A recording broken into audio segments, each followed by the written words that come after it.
Hey crafters, we're back for day 26 of the 30-day scrap challenge, and today we're talking 3D items.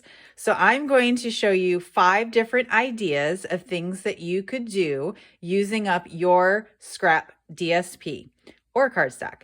So the first one is a box. And so think about maybe if you have a box that you could put some Mod Podge on and decorate with DSP, and it would be a great, decked out idea for gift giving. Okay, this is actually a craft box that I buy in bulk for selling my handmade cards in box sets of 10. And so anytime I make 10 cards that coordinate, I package them together in a box, and then I decorate the box and then sell it this way. It would be a great idea though for giving as a gift. The second idea is just using some piece of wood or box or bin or something that you just have laying around the house. So I had this little wood box. I think a kid's toy came in it and I was about to throw it away, and I'm like, hold on, I can use that for something.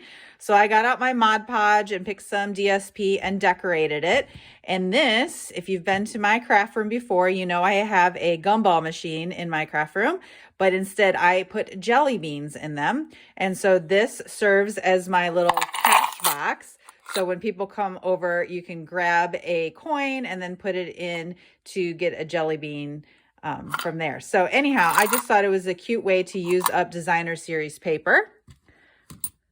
The third idea is a little bit more involved, but the idea of a shadow box would be a great idea.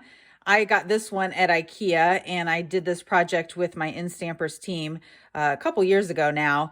And this one is actually a little bit more focused on the stamps and images and sentiments rather than necessarily using up your scraps. However, I recently saw an idea where you could make some paper flowers.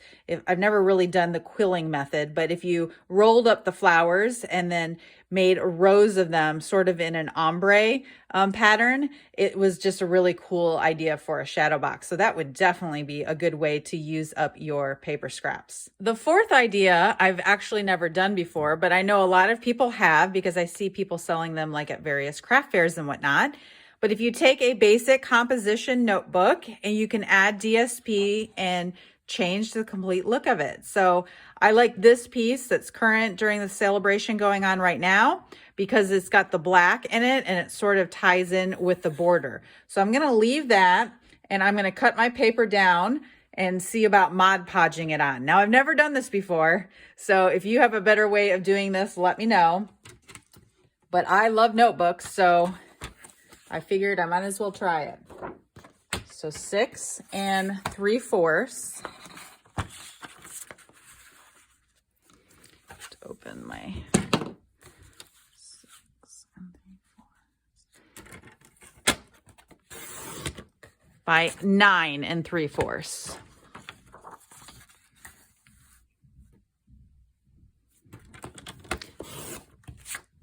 And this is a little bit bigger probably than I need because I figured I could always sand it down afterwards.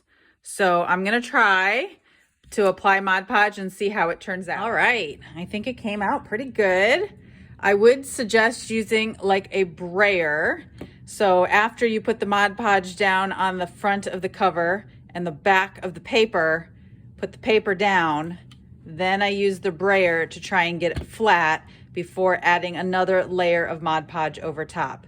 And of course, you know, I had to use my playful alphabet dies to add the word notes. So I thought it came out pretty cute. So that's another idea for you. So one idea that I had for this 3D challenge was to maybe think about using my scraps to redesign this picture frame. So this was actually given to me by my mom, and it was already pre-filled with some pictures of her grandkids. But the yellow is not really matching the design in my craft room, and I'm getting a new couch down here. So I thought my first instinct was to paint it, and now I'm sitting here thinking, well, maybe I can use some DSP to change the look of it. So let's see. You might think I'm crazy. I'm starting to second guess myself on this, but we're gonna try it and see how it goes. So I had to pick some designer series paper that I had a lot of. So this is a black and white pattern, and I have 5 sheets of it. It comes from the Pattern Party Pack on page 171 of the current annual catalog. You can only get this pack by either placing an order of $150 or more, or by hosting a workshop or a private card class with your friends of $150 or more. And so you could get this pack free, and it is a double pack. So there are actually 48 sheets in this pack, and you get 4 of each design. So I've bought 2 of these packs, or actually I've gotten 2 of these packs for free.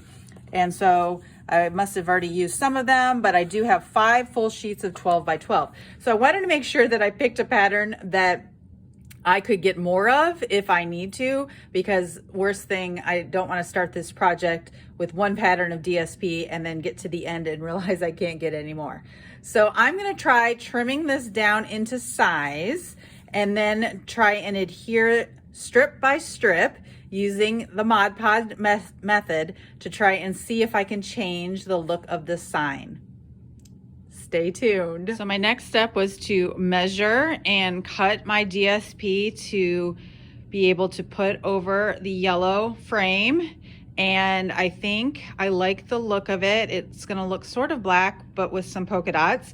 And it looks like I'm gonna have enough DSP. I'm using all 5 sheets. And so we'll see how this turns out. All right, it's finished. Don't look too closely because there are a couple bubbles in there. And I think I might cut some vinyl to add some words in those 3 spots in the middle. But anyhow, I'm happy with how it turned out. I like the black look better. If you look up close, there are polka dots, but probably would not have chosen that paper, but that was the only one that I had enough sheets of to cover the whole thing. So I like it, and it's definitely better than what I had before. So try and get creative and see what you can make in terms of a 3D item, and post your finished product over in the Stamp with Cheryl Facebook group. Happy crafting!